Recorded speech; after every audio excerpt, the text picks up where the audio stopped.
Good morning, everybody, and welcome to Coffee and Football, presented by the good folks at Vaughn Lane. Tell us where you're checking in from this morning, what you're drinking, get your questions in. By the way, I'm Blake Monroe, where I'm joined every day by Bobby Burton and the shaded Jerry Hamilton. And before we get into anything, I got to say this. Yes. Look at that. The confetti's falling. 100,000 subscribers, fellas. Actually, I think we're more than that now. I know we're more than that now, but we hit the big milestone. Yeah, we did. And last night we had this event, and I was like, how am I going to celebrate this? Well, Steve brought me oatmeal cream pies. So, Tony Hills, if you're watching, you're about to be jealous. I'm eating an oatmeal cream pie to celebrate while we talk about this and thank the community, because we had a great event last night with Third and Longhorn, and just congrats to all you guys that are part of an awesome Texas community, and thanks for the support. It was great to meet a lot of you guys last night and talk shop, and thank you for all the support, man. My ears are still ringing in here. Was that loud? Was that did that blow speakers? It may have blown mine. Wow. Now you got a mess. I got confetti in my coffee. I just had to pick confetti out of my coffee. A lot of Longhorn talk today. We have some, as Cherry eats his oatmeal cream pie, we have Raul Allegre, former Longhorn kicker. Many people know back in the day. We are 9 days away, and guess what number he was when he played at the University of Texas? He was number 9. We'll have Raul on a little bit later. We also have Thursdays with Will Matthews. Will is the former fullback for the Longhorns. He is also the sideline reporter for Longhorn Sports Network on radio. We really appreciate Will joining us every Thursday here as well. And to echo Jerry's comment, what a turnout the last two nights. It's just fun. And I was talking to Nick Shuley about this last night. And I just think it's fun that we're having Longhorn parties across the state in the preseason. I really do. And look, Jerry's Jack Link says Michael Taft throat lozenge fun and Bobby apparently. Yes, I've been on the move for the last week and a half, 2 weeks, and I do need a throat lozenge. I also want to say this: it was awesome to see not just the Vince Young and we had Royale Ivy on the show last night. It was awesome to see all those guys. It was also exciting to see some of the parents out there. We had Diane Taft was out there. She was doing some stuff with Third and Longhorn. Jason Washington, Jordan's dad was out there. It just felt, what's the best way to put it? I mean, it felt like a real community. It felt like people were supporting one another. And I just had a great time, and hope you guys did as well. Good stuff. Also, you mentioned Raul, but we are 9 days away. We're single digits finally, fellas. So tell us who your favorite number 9 is. There's some good ones to choose from today. We'll visit that here in a little bit. But yeah, can y'all believe it? Single digits away. Oh, I forgot. Fozzie's mom was out there too. Fozzie Whitaker's mom. Rod Baber's dad was there. Yeah, Rod Baber's dad. If you missed it yesterday, Rod Baber's dad told me that Rod got his speed from his dad, not his mom. And he did run college track at Northwestern State. Yep. So. Good stuff. Good stuff. And by the way, for somebody in the chat, I think they're placing bets on who's the most hungover. I did not have a single drink yesterday, so if you had me, you lost. Sorry for your loss. Oh man! All right, Bobby. By the way, today, obviously, the third leg of the tour. In Dallas, I will be speaking, as I do every year, to the Texas X's in Fort Worth at 6 p.m. this evening. So if you're in Fort Worth, but obviously Third and Longhorn guys, Bobby, Rod, CJ, Coach Shipley, Tony Hills coming in for Dallas, the happiest hour this evening. Yes, I'm drunk on cream pies. And by the way, that tour sponsored by our friends at Vaughn Lane. If you don't mind, Blake, I'll go ahead and read a little Vaughn Lane thing. I was about to ask you to. They are our sponsor, and I'm hopping on a Vaughn Lane from downtown Houston around 10:30 this morning. So it should be fun time for everybody. I think Fozzie's going to be on it. So is Jeremy Hills. Jeremy wrote in it for the first time yesterday and said he put out an Instagram post, says he's never going another way from Houston to Austin, given all the traffic that can be there. You've got to get from one city to another, and like always, it's a toss-up. Do you deal with the airport chaos and hope your flight isn't delayed, or do you brace yourself for hours behind the wheel, battling traffic and burning a day? Now there's a third option, and it's better in every way. You arrive at a luxury hotel terminal, no TSA lines, no long-term parking lots, just a seamless boarding experience that takes minutes, not hours. You settle into a plush leather seat, a hot towel, pillow, blanket, all at arm's reach.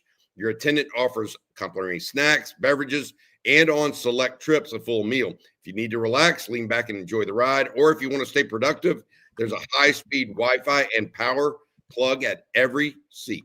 While you're unplugging or powering through, the Von Lane team is monitoring traffic in real time, using smarter routes and efficient detours to keep your trip smooth and on schedule.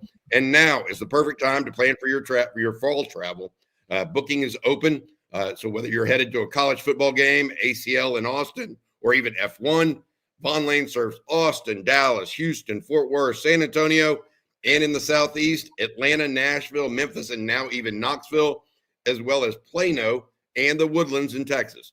Visit vonlane.com and use code OTF25 to save $20 on your first ride. Von Lane, elevated regional bus transportation, and we appreciate them and all of our sponsors. Without them, getting to 100,000 would not have been possible. Thank you all very much, Von Lane.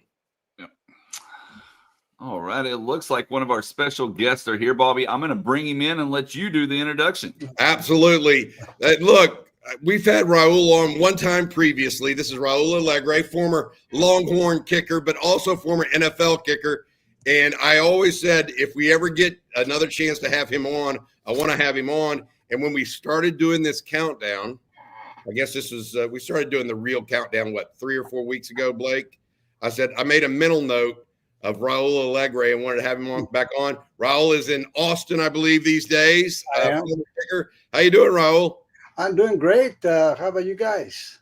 Doing really good, man. Hey, we appreciate you coming on this morning, and also appreciate everything you've done. Tell folks what you're up to right now, because folks always like to know what former Longhorns are doing. And then we'll talk a little bit about your work in television and what you've done along the way, and then talk a little about the Longhorns too.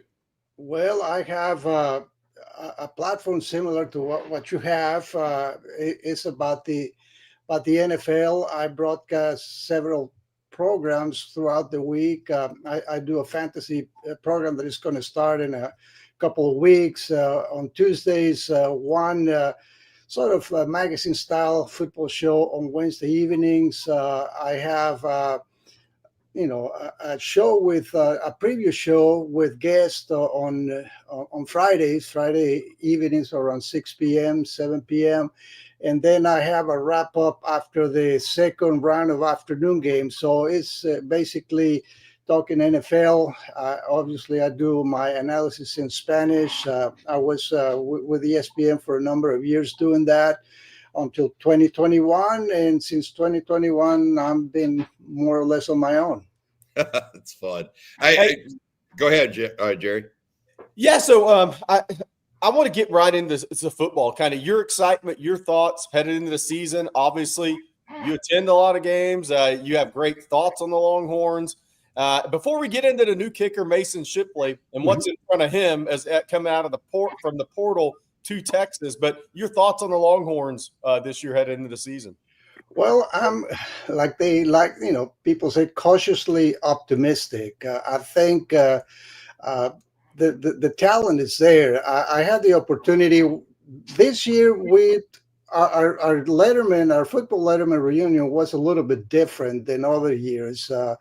Instead of having a golf tournament, we had a get together at Top Golf, which was not as well attended as the golf tournament.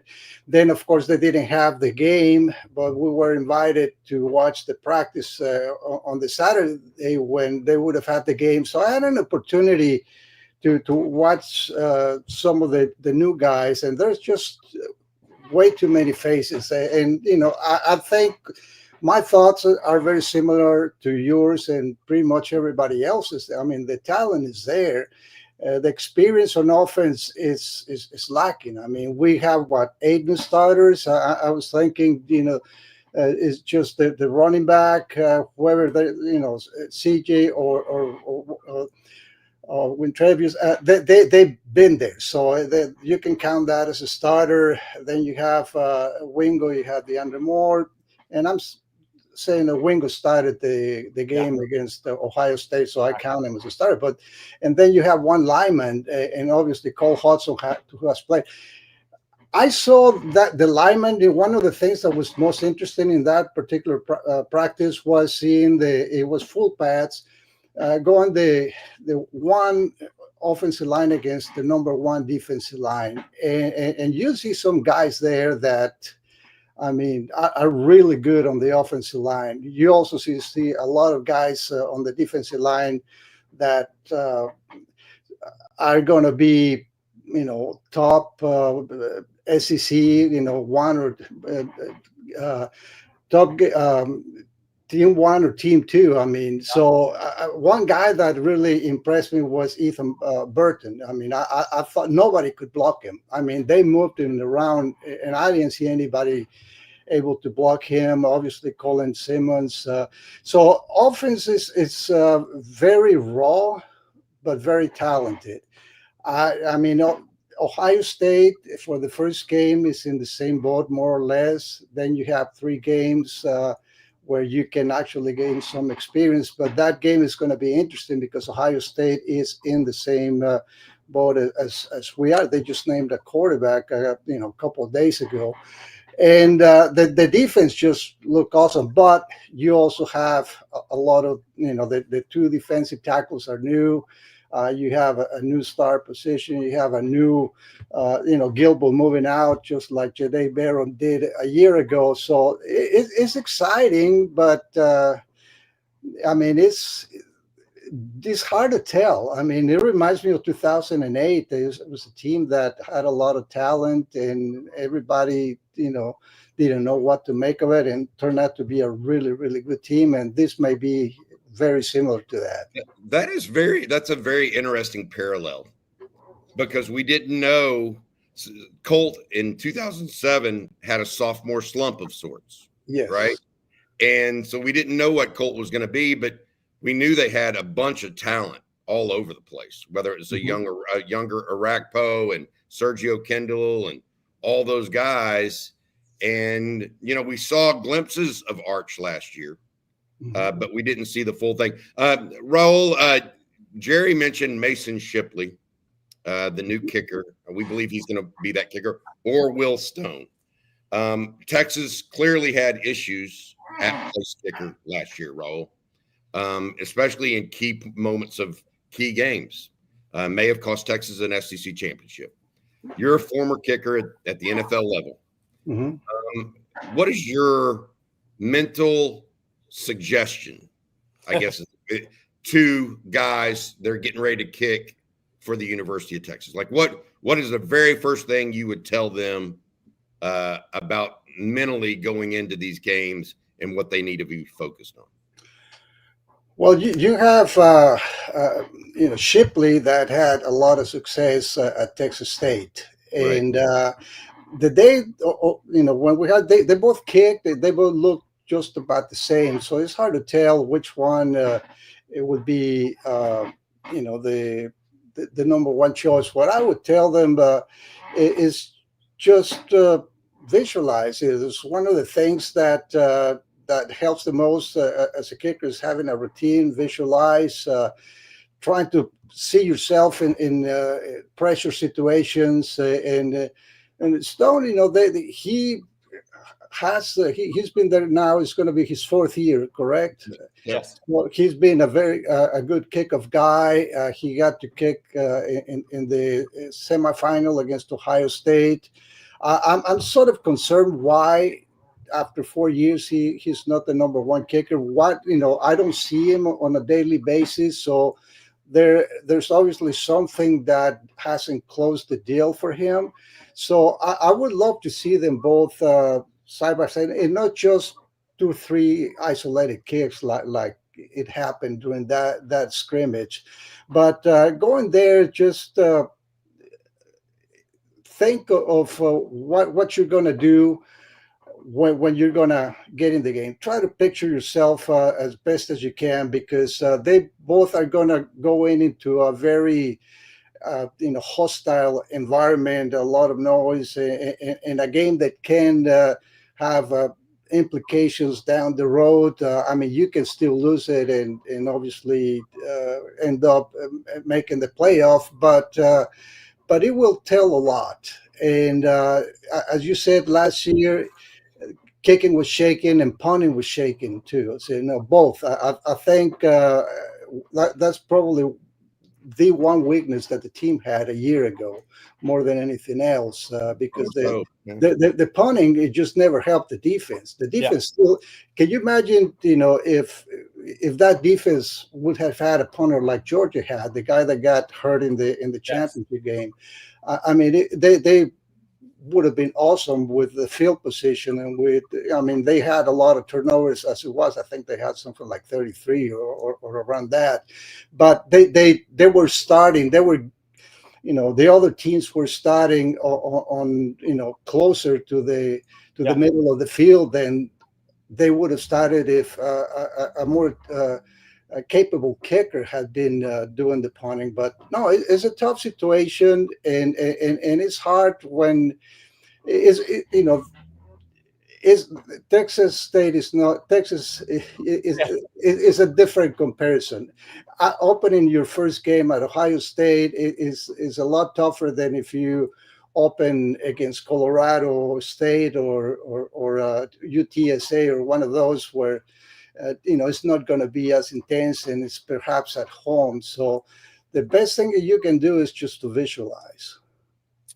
That's all I was gonna follow up with you. You kind of answered the question, but I am gonna ask it anyways. So the great thing, there's some great things about the portal. There's some things that people don't like, but the great thing about the portal is it provides a great opportunity for somebody who gets to move up, right, in college football. And Mason Shipley is that guy. I mean, he made 53 60-yarder. He was really good from 40 to 49 last year and has been over his career. But to your point, like outside of Arch Manning, he may have the most pressure on him of any Texas player this year because of last season. Mm-hmm. The right hash, I still shiver at the right hash, Raul. After last year, it's a tough one for me when I walked out to the practice field. I didn't even want to look at the right hash. But Mason Shipley, to your point, he has an unbelievable opportunity that the portal has now really provided for some players. But he's also – outside of Arch, he may have the most pressure because the game may come down to him. You've been in those situations before. Mm-hmm. How tough is that to handle? Because you're kind of more isolated as a team member in a lot of ways than wide receivers, offensive tackles, defensive line, right? I mean, it's a different dynamic for you guys. It comes with the territory, and that's what you are supposed to expect as a kicker. I mean, that you are by yourself, even though you have guys blocking, snapping, and holding. In the end, it's going to be you making or missing the kick. Most of the time, the protection is going to be there, the snap's going to be there, and the hold is going to be there. So it's going to be up to you. And you have to basically thrive on that, accept that, want to be there. There are people there that if you're scared to go into that situation, then you have no business being a kicker, especially at the University of Texas. So you have to have the right mental makeup, and some guys have it and some guys do not. I mean, I've seen a lot of talented kickers that once you put them in a pressure situation, they wilt. So it's once again, it's hard to explain this visualizing thing, but to me, it made a huge difference in my career. I mean, it's one of the exercises that I did throughout, especially in the NFL. I learned a little bit with Coach Akers. He was stressed that, but I learned it to a much deeper extent when I was in the NFL. It's about learning how to control your breathing, how to relax, how to have a routine. You have an idea how important a routine is for a kicker. And by a routine, I mean is you do the same thing for every kick, regardless whether it is an extra point or a 45-yard field goal to win the game. You do the exact thing over and over, being, go kick 3-4 at the net, go stand on the sideline, have the way you walk on the field, the way you're lined up, how you take your steps. It has to be the same every time so that an extra point feels the same as a 45-yard field goal to win the game and vice versa. So there is no difference. You kick them all the same way. And so visualizing and having a routine is something that it's hard to explain to somebody that hasn't kicked, but for a golfer, they probably understand what I'm talking about. A hitter in baseball probably knows what I'm talking about. But for somebody that has never kicked, this is what is this visualizing thinking? Why is so important? It's because it's very difficult to simulate pressure situations, and you can basically, I would say you can talk yourself and you can put yourself in those situations the best that you can. And then when the actual time comes, you're going to be ready to handle everything that the situation requires. Hey, Raul, thank you so much. I have a question, and this actually comes from David Keith Williams because he's asked this before, actually.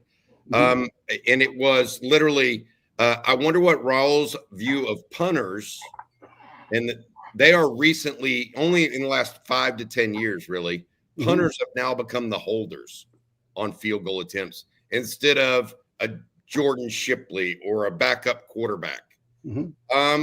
What is your, is it just because they get more reps with the punters because they are solo, and is that affect any kind of kicking in your opinion at all, or what's your thoughts? No, I had both. When I was here, my holder was Rob Marshall, who was a quarterback.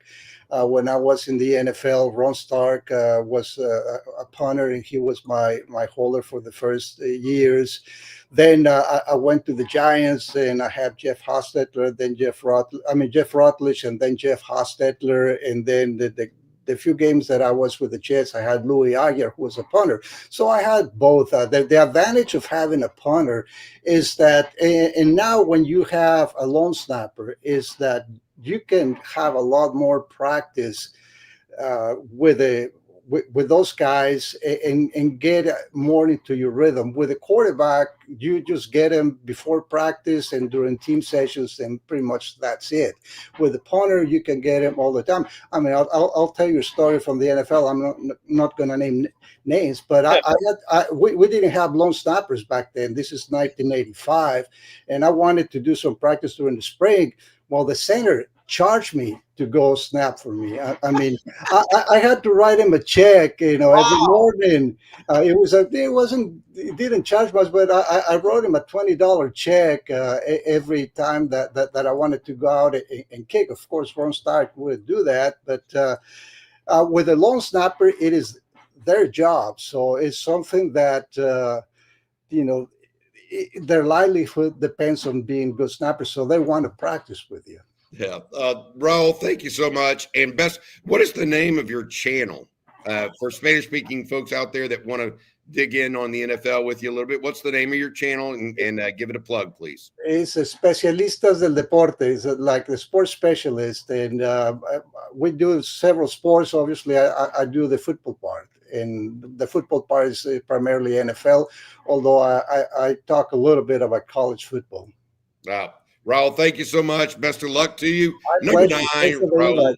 Yeah, Raul Allegre, number 9. Hook him, Raul. Take care of yourself. Good stuff, man. Raul Allegre, Kwame Cavill. Yep. Number 9. Colin Johnson. Who's that? Colin Johnson. Yep. What number was John Harris again? Is he number 9? Malcolm Williams wore 9, right? Yeah. For a period of time in Texas.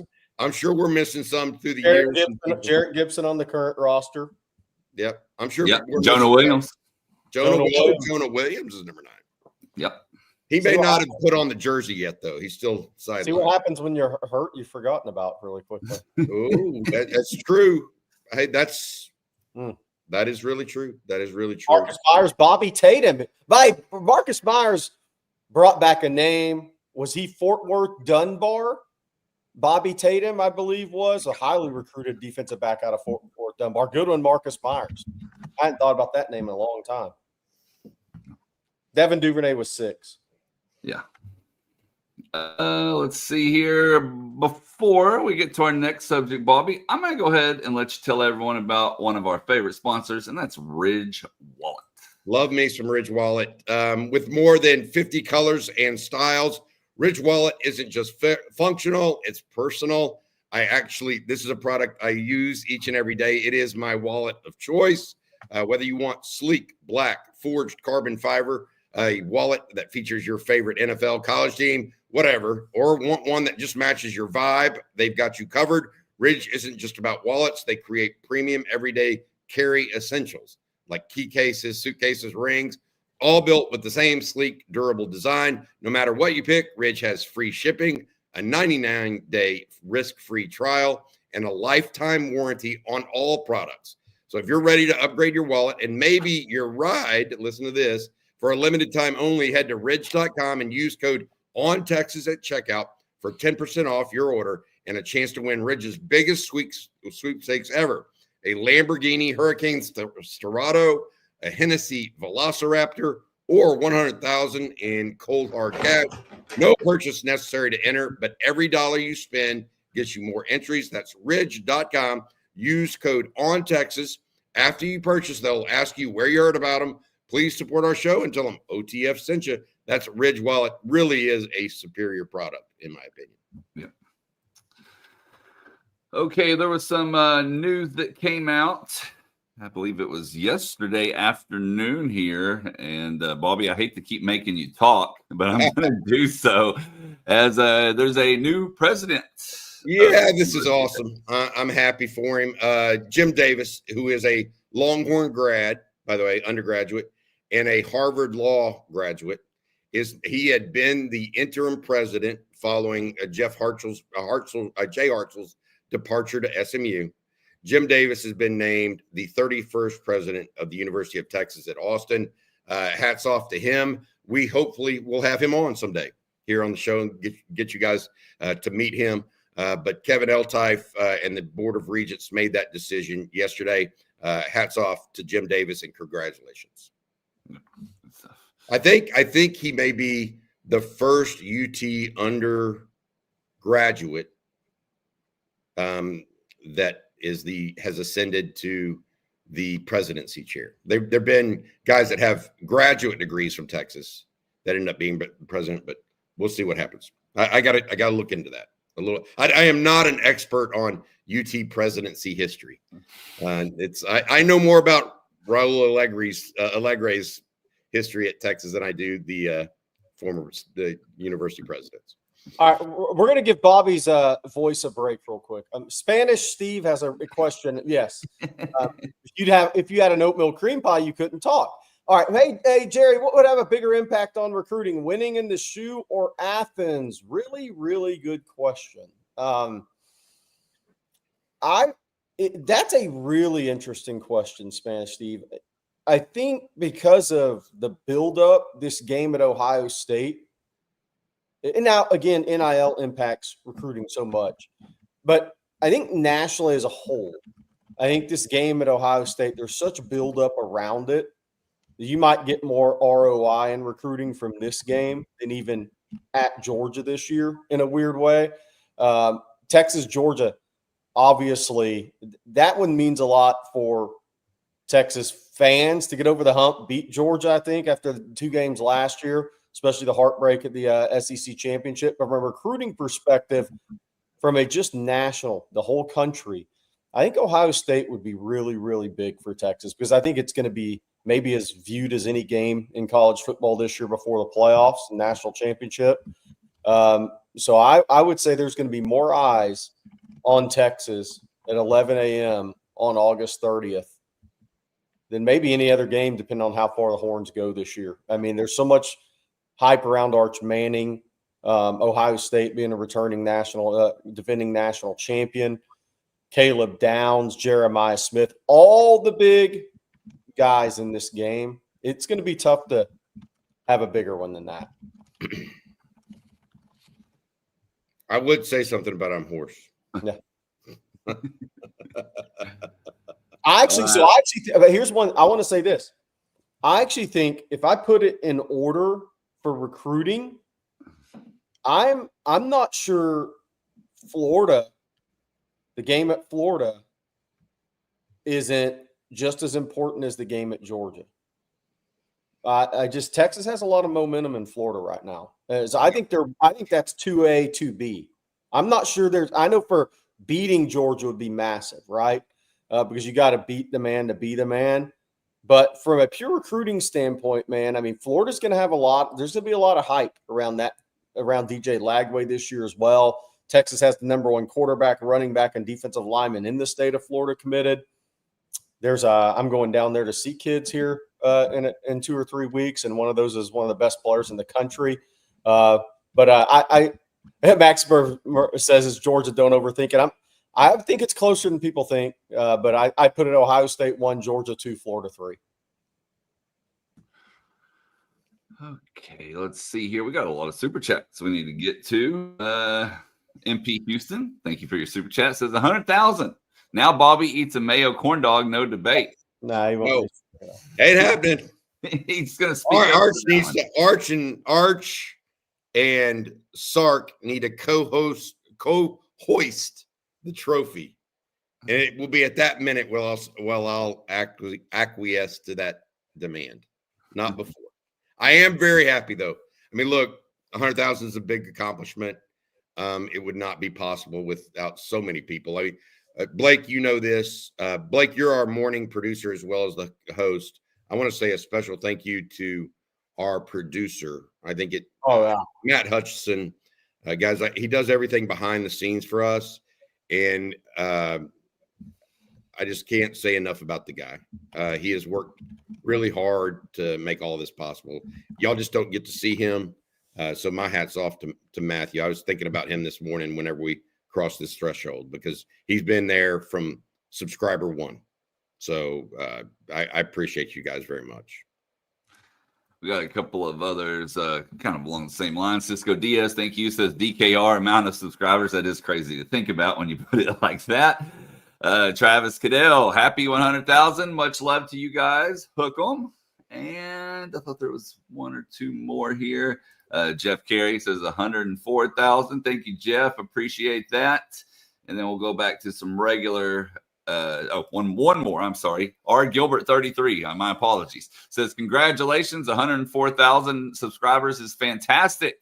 Over 2.2 thousand videos is amazing. OTF is the best in the business. Love what you do daily. Hook 'em. So it is I speak for Jerry. I speak for you, Blake. It's a labor of love. We love what we do, man. And that Rod, CJ, Jeff, Coach Shipley. I mean, Coach Shipley wants to do more. So just for the record, I was talking to him yesterday, or day before, or yesterday, I can't remember. He's like, oh, yeah, I'm retired. What else am I going to do? So he enjoys talking football, too. So thank you very much, Art Gilbert. And let's see here. Jonah Williams enthusiast with the super chat. Would you be more surprised if Texas went undefeated or missed the playoffs? Wow. Undefeated. Yeah, I just think it's tough. Yeah. I mean, I know Oregon had 12-0 last year, 13-0, but I think it's really tough. And I think the 3 road games this year. Ohio State, Georgia, and Florida and Georgia, if you want to go in chronological order. I think it makes it tough. Well, Blake, I mean, beyond what we say and think, Blake, what is your thoughts? What does Vegas say about this? You know what I mean? Like, because Vegas has Texas like a 66% chance to make the playoffs or something like that. I think it was. Yeah, it's so right. So like right now, looking at the odds to make the college football playoff is -300, which are the best odds out of the entire field. To win the college football playoff is plus 475, which again is the best odds, followed by Ohio State. But I was looking because like a day or two ago, I actually saw odds for like the favorites to miss the college football playoff, and Texas was up there in it. So, and a lot of people that I pay attention to about that stuff said that's actually a good bet for the money. I mean, chances are they're most likely going to make it, knock on wood, but for the return on investment, I guess. So, yeah, I mean, I would say going undefeated would definitely be the bigger surprise of the two for sure. Yeah. It's really hard. It's really hard. Especially on the road schedule this year. I mean, if Texas is 12-0 on November 29th, I mean, we're going to be talking about this team in even a different way than we are preseason. That's just it's good. That would be an extraordinary regular season to go undefeated when you have games at Ohio State, at Florida, and at Georgia. Now, again, health plays so big a part in this. I mean, you could catch Florida and DJ Lagway hurt his shoulder against LSU and he's out, and that totally changes everything in that game, right? I mean, so the injuries could play a part in that, but if everybody's top guys play, that's a really tough road schedule for anybody this year.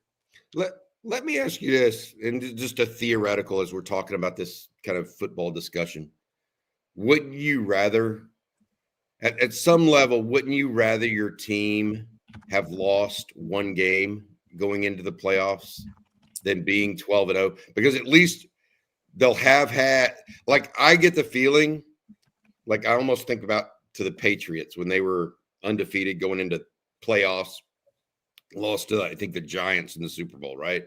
Yeah. It almost felt like the Patriots at the end of the year were playing tight and playing not to lose because they hadn't lost all year. If they would have lost a game in the middle of the season somewhere, I think it would have allowed them to reset and refocus on the real goal of winning the championship. The goal isn't to be perfect, right?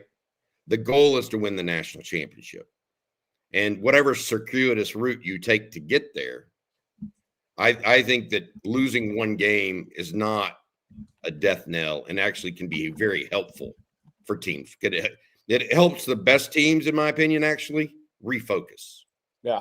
Does that make sense? Like, you got the monkey off your back. Now go play football and let it all hang. Yeah. So my take on the college football playoff now, and I know everybody got a bye last year, pretty much took the L, save one. But, look, George also had the injury at quarterback, right? Some things happened, but I think you want the bye because the way if you think about last year, that was great to host Clemson and you beat Clemson and you ran all over Clemson. You also lost Cam Williams in that game. And if you have a bye, Cam Williams may not have an injury, and that injury affected you when it got to Ohio State. So I'm for playing one less game. I agree it's tough to go undefeated, but you want to have the bye. I know people lost last year. I don't think that's going to be a trend every year in the college football playoff. As long as we're at 12, we're going to 16 soon, right? So there's not going to be the bye. But I think you want the bye. The Cam Williams injury last year was a big, big deal. And if you have a bye, and some people say, well, he could have got hurt against Arizona State. Well, you'll never know, but I know this, he got hurt against Clemson. And if you have the bye, you aren't playing that week. And back to your point, I did look up the undefeated odds. So Texas to make college football playoff, like I said, minus 300, or to win plus 475, to go undefeated plus 650. So obviously Vegas thinks going undefeated would be the least likely of those scenarios. Okay, let's see here. Our next super chat comes from Sugar Cane Daddy, and he says Jim knows his place, right? Don't bother Sark. Yes, I actually got a quote. I asked, was fortunate enough to ask Kevin Eltife, the chairman of the board of directors this morning. I asked him for a quote on Jim Davis, and I'll relay that now to you guys. This is the new president of the University of Texas. Mr. Altype says, we're excited for Jim to take the helm. We will continue to work hand in hand to benefit our great institutions and, as all understand, the importance of athletics as the front door of our university. So that's from Kevin Altype just a moment ago. The great thing about this Board of Regents under Kevin Altype, as well as the entire university, they are aligned. And he's gone through a couple different presidents, but CDC has been there the whole time. And they have done a tremendous job of making sure everybody at the executive level in particular are on the same page. Because once you get that, it can then trickle down to the various departments. It can't just be, oh, this department understands it has one fiefdom over here. This one it has to go from the top down across the board. So I think that they made sure in this hire that was going to be part of the process. And that's what Kevin said to me today. And then we have a super chat from Billy Woods. Thank you, Billy. Blue blood versus blue blood on the road. 2 things +1: travel, run game, and defense, and a high percentage of throws. Your thoughts? That was a topic of discussion last night at the social beer garden where we had the event with 3rd and Longhorn. I think both coaches are, not that there's not going to be aggressive play calls. I'm not saying conservative necessarily, but I do think there is an element of these guys coaching to not protect, but somewhat protect young quarterbacks. Arch's first start on the road, Julian Sand's first start, leaning on the run game a little bit, at least letting these guys get into the game. I'd be shocked if anybody just comes out in this game just firing, right? Just really taking a lot of risks. I think both coaches are going to kind of ease into this game a little bit, test the offensive lines, test the run games. Ohio State does not want Julian Sand getting hit a lot with the Texas pass rush early in the game where it affects him for 4 quarters.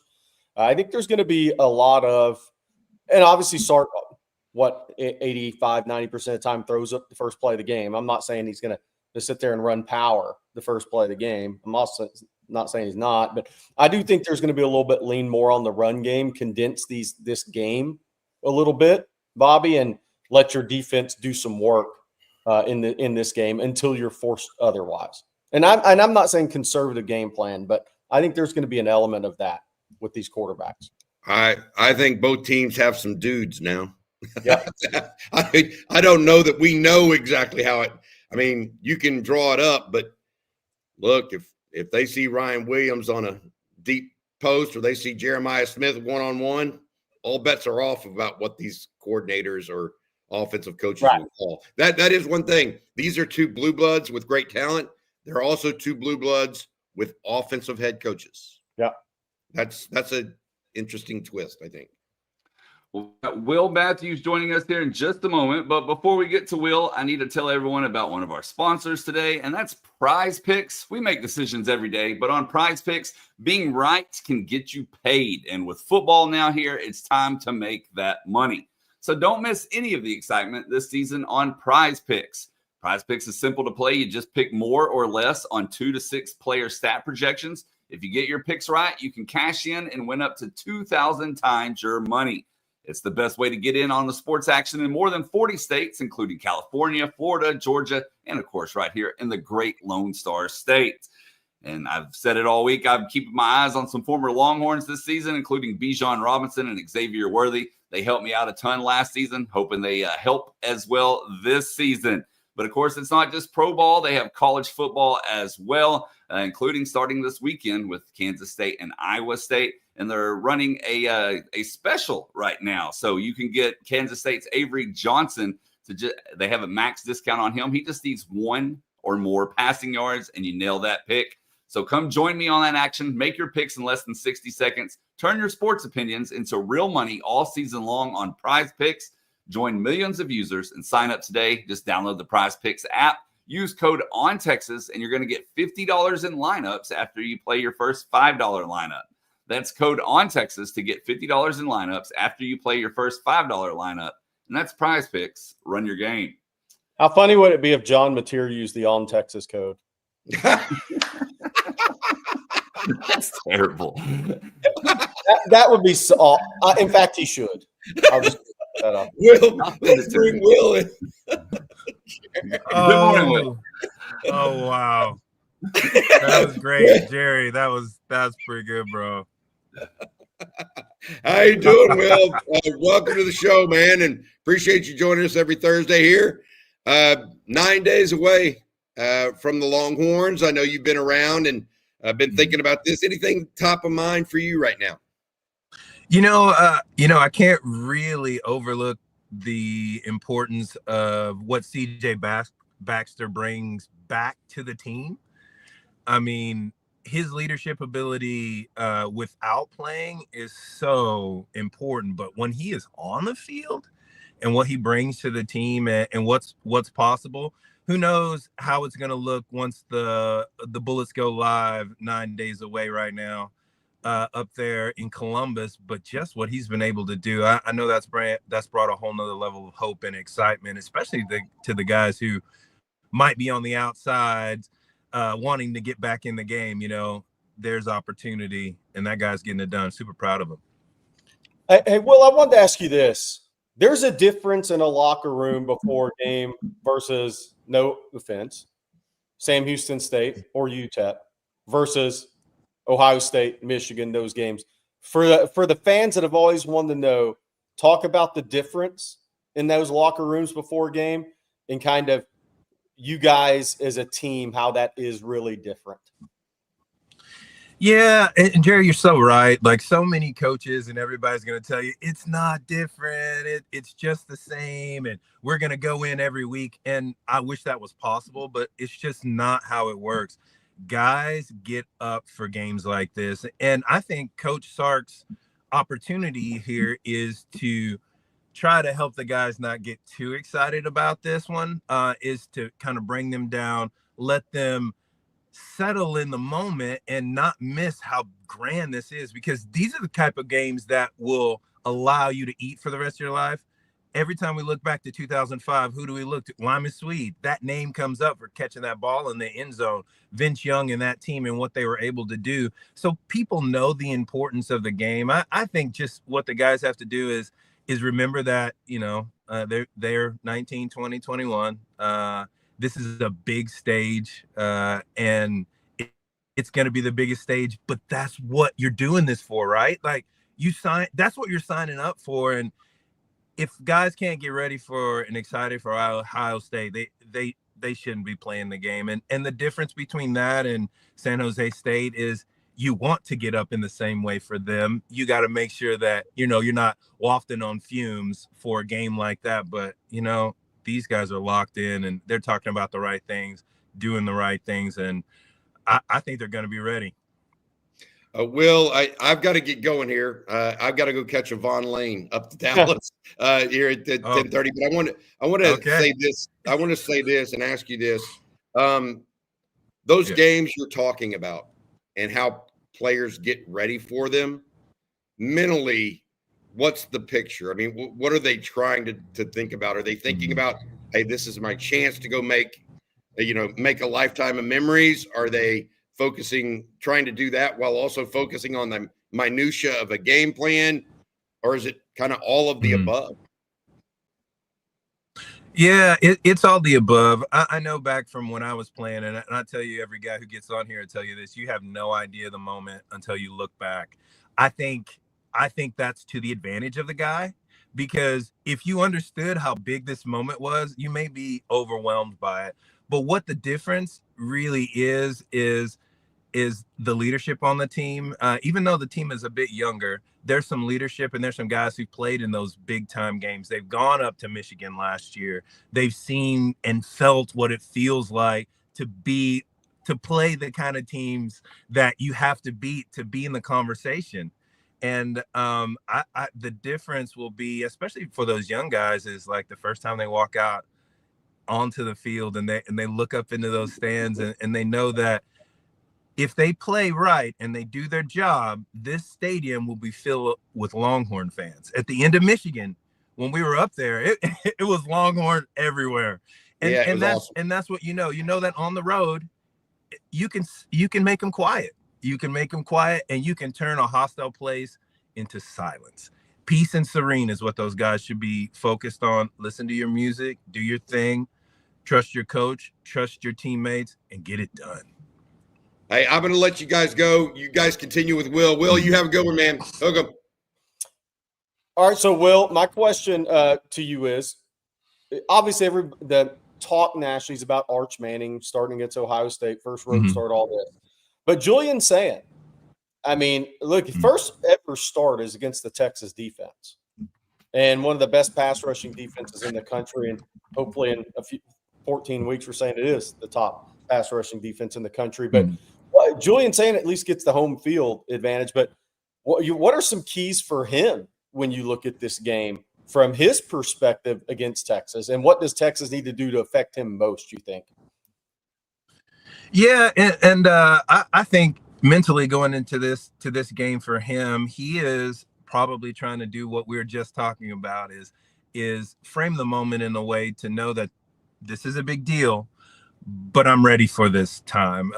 Just hearing what Coach Sarkis said and just some of the rhetoric around Julian saying he's a dude, and he was recruited to play here, and I did hear that if Arch wasn't here, we could be having this conversation about Julian as a starting quarterback for the Texas Longhorns. And so we know, and it's so beautiful because this is what we live for. We have been waiting to be in this conversation and for our quarterback, good on good, going against their quarterback. I mean, the stats are pretty similar. These guys have not taken the helm completely of this caliber team to do what they're going to have to do on Saturday to win.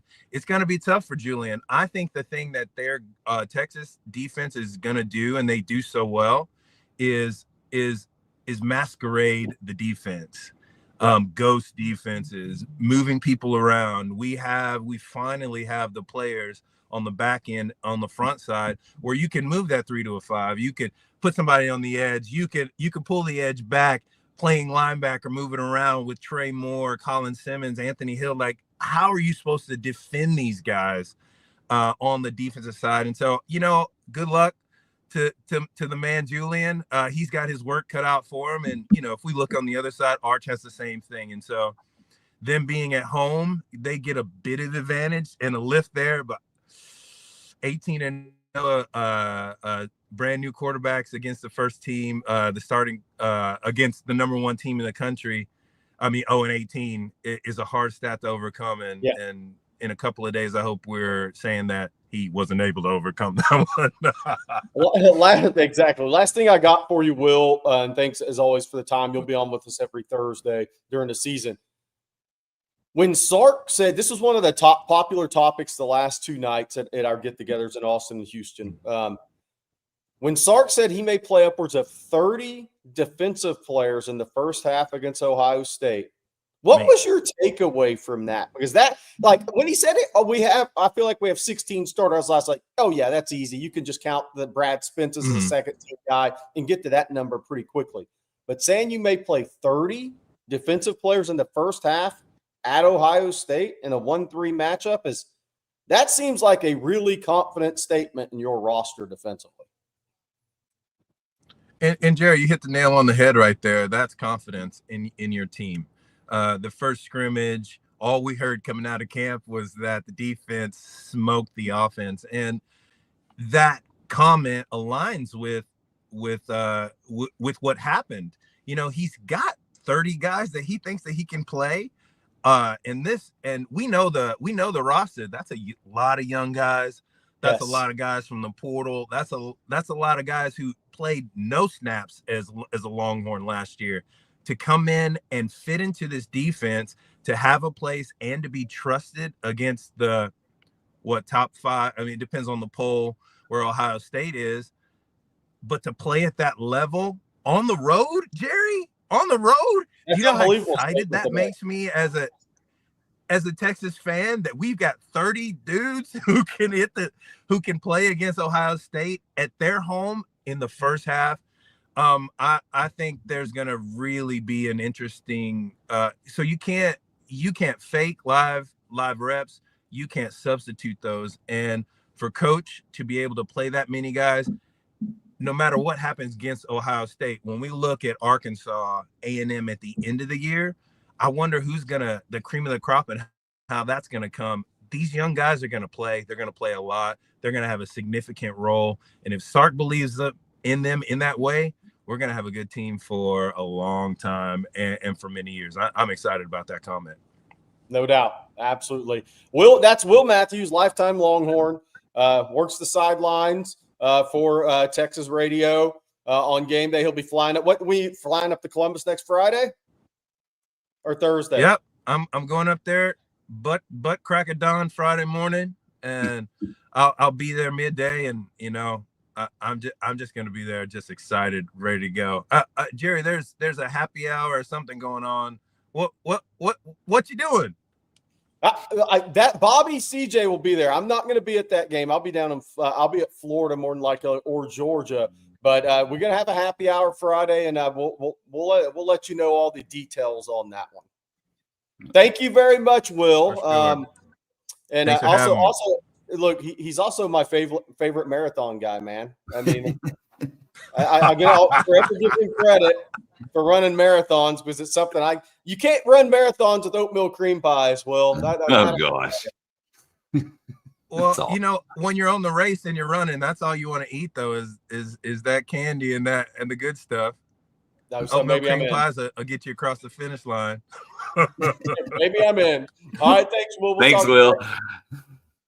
All right, Will Matthews every Thursday going to be joining us, so that's awesome. And by the way, if anybody's just checking in, Bobby was here. He had to go catch his Vaughn Lane bus to Dallas for our event with Third and Longhorn.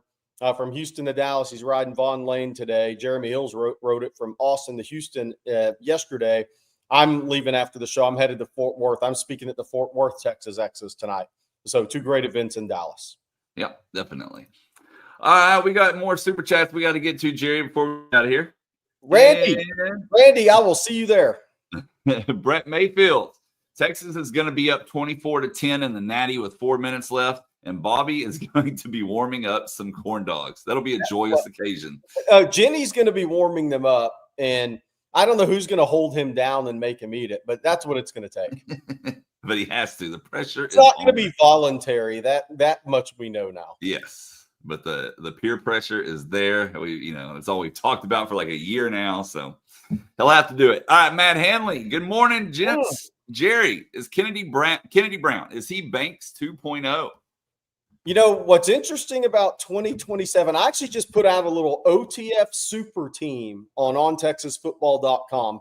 First time I've done this, kind of a spinoff. I think Dave Campbell's does an amazing job, but I combined 26 and 27 guys into a super team. Kennedy Brown was one of my guys on there, but I'll tell you this about Kennedy Brown. He has competition in that offensive line at 27. He is a very talented player.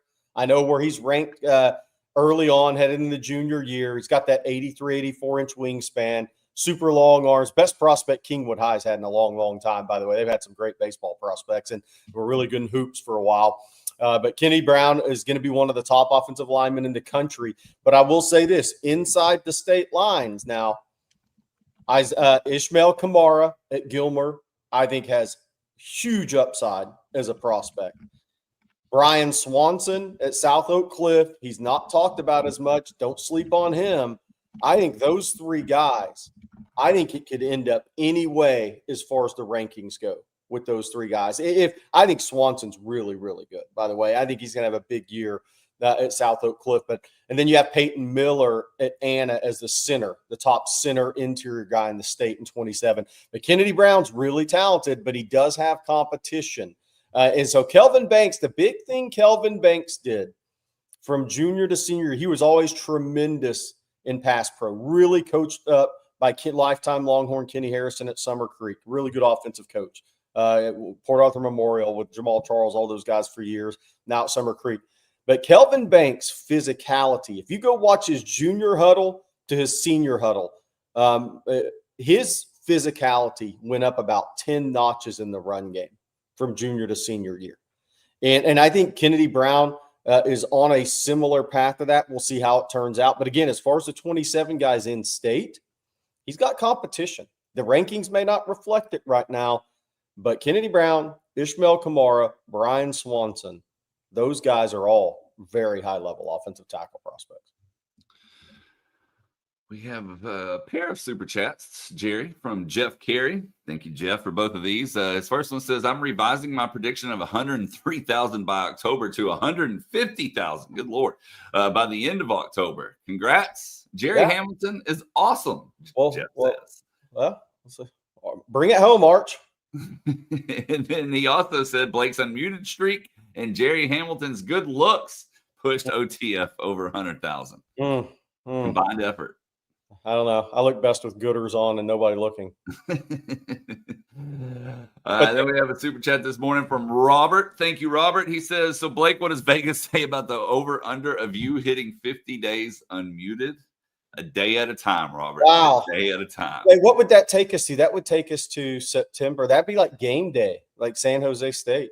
Yeah, and we're, obviously we don't count weekends. No, that's not wrong. That's way past that. That's like 30 days will be a week from today, if my math is correct, or right around there. Yeah, so that's more leading to the Sam Houston week. Okay. So 4 weeks from the 28th. So the very end of September. Let's see if we can make it that far, Robert. That's a long ways away.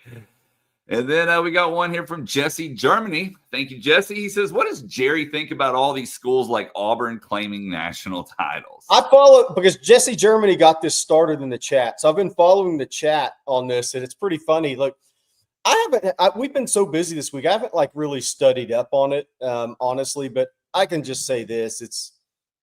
I get the point of what Tommy Tuberville's his point he was making. They didn't get a shot at USC. They weren't beating USC. They can claim whatever they want. Oklahoma was really good and had Adrian Peterson, and he had almost 2,000 yards, and they lost by 36. I know Auburn was really good, but some of it's just in the eye of the beholder. But I need to study up on it. I think they claimed 7 national championships. Auburn did. And look, you're going to get made fun of if you do that. I get what they're doing, but I need to study up more on their exact why. But as far as the 04 thing, they weren't beating USC. I'll trust my eyes on that one. Yeah. And then, Jerry, we'll take another question or two before we get out here. Let's do this one from Pernell. He says, good morning, guys. As always, great show. Why is the hype so loud for John Mateer? I know he's good, but he hasn't played in the SEC. They lost their, last 5 to 6 games last year against lesser opponents. So my take on Mateer and to answer your question is, look, I think he's a really good college football player. I think there's some similarities to Sam in kind of the way he plays, the kind of what he brings to a team. And I get what people said. I kind of wonder about his accuracy in the SEC. I wonder about 2 things. They ran him in between the tackles a lot last year at Washington State because they could get away with it. I'm not sure that they can do that at Oklahoma this year. Not on the schedule Oklahoma's playing. I'm not sure he can. But he had 186 rushing attempts last year around there at Washington State without me pulling up his stats. I'm not sure they want him running 185 times this year at Oklahoma. I'm not sure that's going to be the formula for success for keeping him healthy. I also wonder about his accuracy. I think one of the things people are really betting on with him, I think one, they like him when they meet him, and that does matter. Like when the media people go and see him in person, they talk with him, whether it's ESPN guys or whoever. I think they really like talking to him, and that in terms of, okay, they think this guy's going to translate and can handle all the pressure of being the Oklahoma quarterback, especially this year with what's going to be going on around Venables, with how much is on the line for him. But I think people are betting on he's going to have better players around him, and he's going into the same system he had with the OC, but with better players around him and a better defense behind him. I think people are really betting on that with John Mateer. And again, I really believe his season, it's going to come down to his accuracy. He's definitely got better parts around him. He's definitely got better pieces around him. He's definitely going to be playing a massive step up in competition in defensive talent. The walls close in quicker. You have to be quicker with your decisions. I think he's got really athletic feet and reactive and body quickness.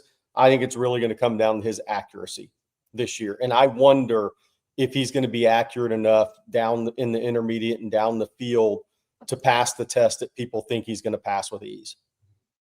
And we'll finish the show with this one from Drew Lockhart, because we've had a couple of people ask about Vosick today. Is he currently 100% healthy? We have not heard anything otherwise with Colton Vosick. And in fact, a couple of people last night they were talking to, that one mentioned Brad Spence, one mentioned Colton Vosick as guys they think could have really big seasons. So we have not heard that Colton Vosick is not 100%. And I'll say this, I'm going to maintain this. I'm a broken record. I just want him to have a healthy season at Texas to see what he can really do. It's like Jordan Whittington to me in a weird way with him. You just want one healthy season to see what he can do.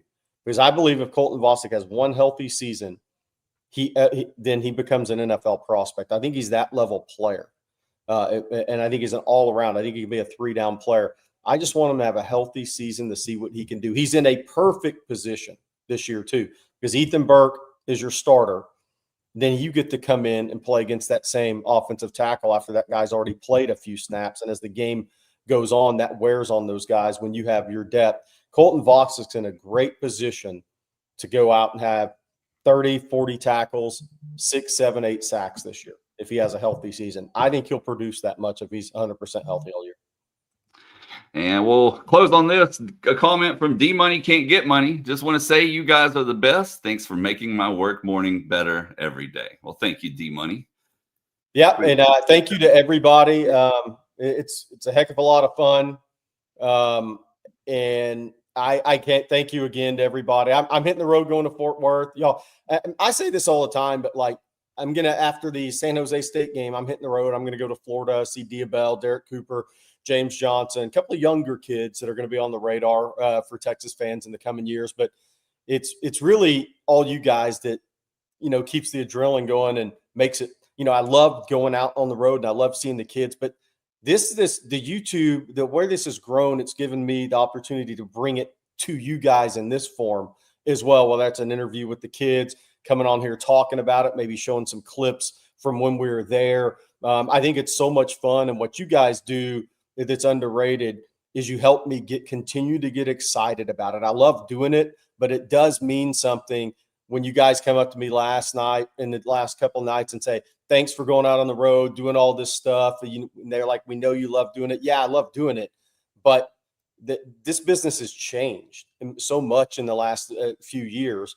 And what's fun about this is I feel like we get to bring those guys to you guys, bring the prospects to you guys in a different way than just written form on the internet. What he said about School X and School Z. I finally have an opportunity to bring this to the fans in a different way. I've always said when I go out and do this, I call it digging in the ditches, right?